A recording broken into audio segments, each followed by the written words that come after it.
Nous avons terminé d'analyser les données. Ce que nous allons faire maintenant, c'est commencer la mise en page de notre tableau de bord. Pour plus de flexibilité, nous allons utiliser PowerPoint.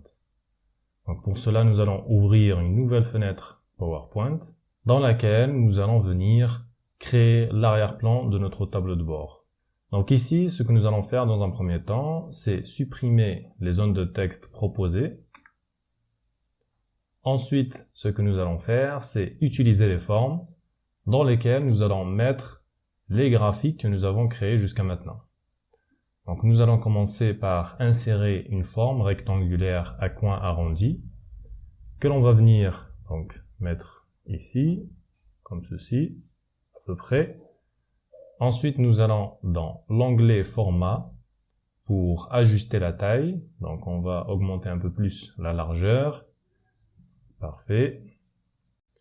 On va réduire un tout petit peu la hauteur. On mettra à 18-20. C'est parfait.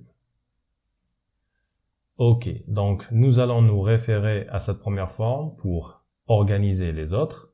Donc ce que nous allons faire, c'est aller dans Aligner et nous allons aligner au milieu cette forme. Parfait.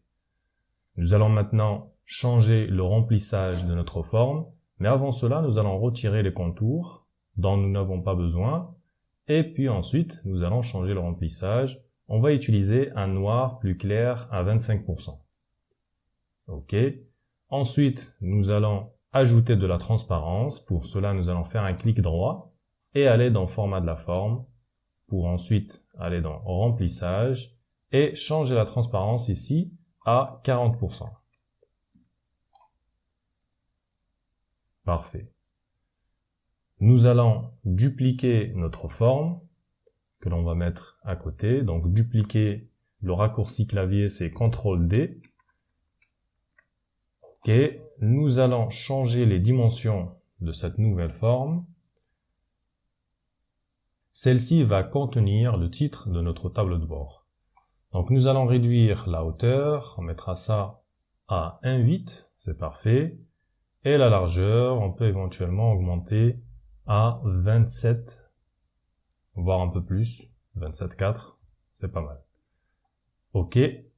Donc je vais aligner ma forme avec la première. Donc comme vous pouvez le voir ici pour l'alignement, nous avons les lignes discontinues en rouge qui nous permettent de savoir si nous sommes bien alignés avec la première forme.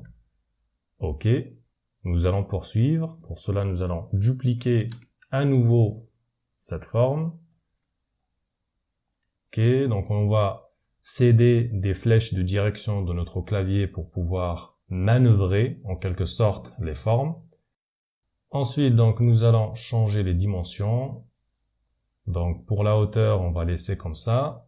Et pour la largeur, on pourra éventuellement augmenter la largeur à 16,78. Voilà, parfait. On va dupliquer à nouveau. Mais avant d'aller plus loin, et pour nous faciliter la tâche par la suite, nous allons ajouter le titre de chaque zone sur notre tableau de bord. Donc ici, le titre c'est « Vente ». Nous allons changer la police pour « Agency ». Donc on utilisera cette police sur notre tableau de bord. Ensuite, pour la taille, nous allons laisser tel quel. On va mettre ça en gras et nous allons mettre ça en blanc. Ok, on va venir le placer ici. On peut éventuellement réduire la taille à 16. Ok. Voire 14. Parfait. Ce que nous allons faire maintenant, c'est sélectionner les deux en même temps grâce à la touche Maj. On va copier-coller et nous allons venir placer ça juste à côté. Ok. Nous allons sélectionner uniquement la forme rectangulaire et on va ajuster sa taille comme ceci. On va dupliquer à nouveau et on va mettre ça en bas comme ceci.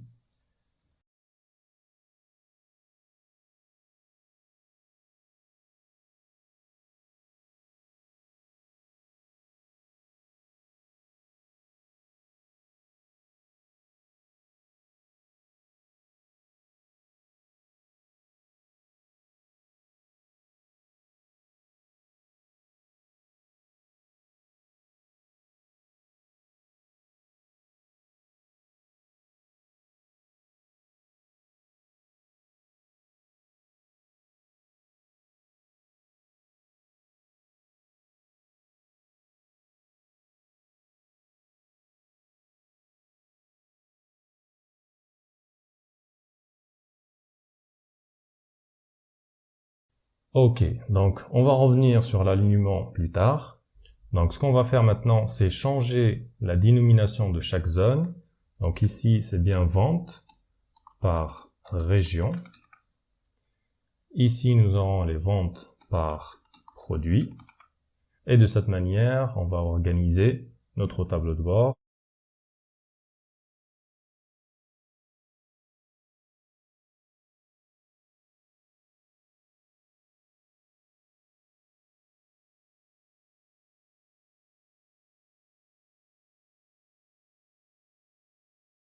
Ici, sur la première colonne, nous allons mettre les filtres. Donc, on mettra filtre. OK. Je place ça ici. Ensuite, je colle un nouveau et nous allons mettre ça ici pour le titre de notre tableau. Bon, nous, pour l'exemple, on va mettre tout simplement tableau de bord. Et puis, on va pouvoir changer le style. On va augmenter un peu plus. On mettra ça à 24. OK. D'accord. On va dupliquer encore une fois et on mettra en bas des ventes. Nous allons changer le style. On va réduire la taille. On mettra ça ici. Alors nous allons sélectionner les deux. Nous allons ensuite dans format et on va les aligner au centre. Comme ceci. Parfait. Ok, donc nous pouvons créer une séparation entre les deux, c'est possible. Donc on va le faire. Nous allons chercher un trait que l'on va tracer entre les deux. Nous allons vérifier que le trait est bien droit et pour cela, il faut se rendre sur format et dans taille, nous allons vérifier que la hauteur est égale à 0. De cette manière, nous sommes sûrs que le trait est droit. Nous allons ensuite changer la couleur de notre trait. Alors on va utiliser une couleur dégradée. Et pour cela, nous allons faire un clic droit, format de la forme. Ici, nous allons utiliser un trait dégradé. OK. Alors, on ne va garder que 3 points de dégradé. On mettra ça à 50%. Et donc, la couleur que l'on va utiliser, c'est le blanc. Sur les 3 points de dégradé, on va utiliser du blanc. La seule différence, c'est que ici, sur les extrémités, nous allons changer la transparence pour 70%. Là, pareil, 70%. OK. Ici, nous sommes toujours à 0%. Alors, on va changer l'angle. Donc ici, il n'y a rien qui a changé. Mais en changeant l'angle, on va s'apercevoir qu'à l'extrémité de mon trait, nous avons une couleur avec de la transparence, alors qu'au centre, nous avons notre couleur qui est sans transparence. Et c'est beaucoup plus moderne. OK. On va dézoomer et nous allons continuer à travailler sur notre mise en page.